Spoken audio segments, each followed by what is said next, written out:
Assalamualaikum warahmatullahi wabarakatuh. Salam sejahtera bagi kita semua.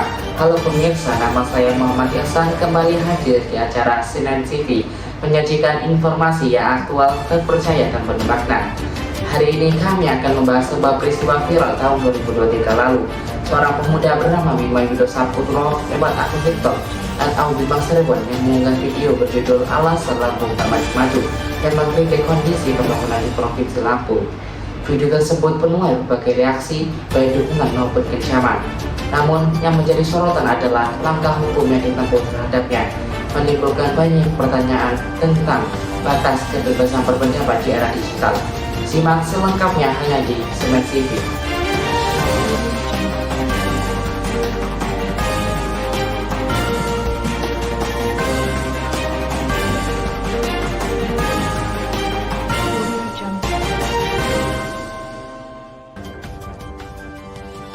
Viralnya TikTokers @Bima Cirebon atau Bima Yudo Saputro yang berumur 20 tahun mengemukakan pendapatnya soal alasan Lampung tak maju-maju dan diunggah pada Sabtu 7 April 2023. Video tersebut berisi kritik terhadap pembangunan dan infrastruktur di Provinsi Lampung. Video ini dengan cepat menarik perhatian publik dan menuai berbagai respon baik dukungan maupun pertentangan. Usai viral, Bima Yudo Saputro dilaporkan ke polisi oleh seseorang advokat dan penasihat hukum ke Polda Lampung atas dugaan penyebaran konten hoax pada 10 April 2023. Kasus ini semakin menjadi sorotan dan menarik perhatian berbagai pihak, termasuk akademis, aktivis, serta tokoh publik. Banyak yang menilai bahwa kritik yang disampaikan Bima seharusnya dijadikan bahan evaluasi untuk perbaikan. Namun, alih-alih menanggapi kritik tersebut dengan bijak, Gubernur Provinsi Lampung justru menunjukkan sikap yang dinilai anti kritik. Bukannya merespon substansi kritik yang disampaikan Bima, dia justru mencaci dan menyebutkan kedua orang tua Bima yang semakin memperkeruh suasana dan memicu reaksi keras dari masyarakat.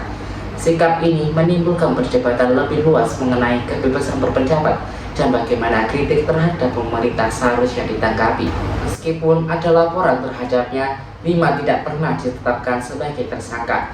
Polda Lampung menerima laporan tersebut pada 13 April 2023 dan melakukan penyelidikan awal. Namun setelah memeriksa sejumlah saksi dan ahli pada 18 April 2023, Polda Lampung menghentikan penyelidikan kasus ini karena tidak menemukan unsur pidana dalam kritik yang disampaikan oleh Bima.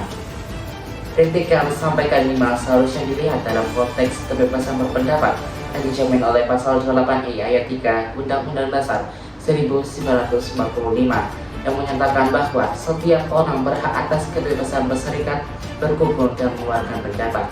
Dalam hal ini, Bima menjalankan hak konstitusionalnya sebagai warga negara untuk mengkritik kondisi daerahnya, bukan justru berujuk pada laporan hukum. Kasus viralnya Bima Yudo Saputro dengan kritiknya terhadapnya pembangunan di Lampung mencerminkan bagaimana kebebasan berpendapat di Indonesia masih menghadapi tantangan. Alih-alih dijadikan bahan evaluasi, kritik yang disampaikan justru berujung pada laporan hukum dan memicu perdebatan luas mengenai hak individu dalam menyuarakan pendapat. Demikian berita hari ini, semoga dapat menjadi bahan refleksi bagi kita semua tentang pentingnya kebebasan berpendapat di era digital. Saya Muhammad Ihsan pamit undur diri. Wassalamualaikum warahmatullahi wabarakatuh. Salam sejahtera dan sampai jumpa.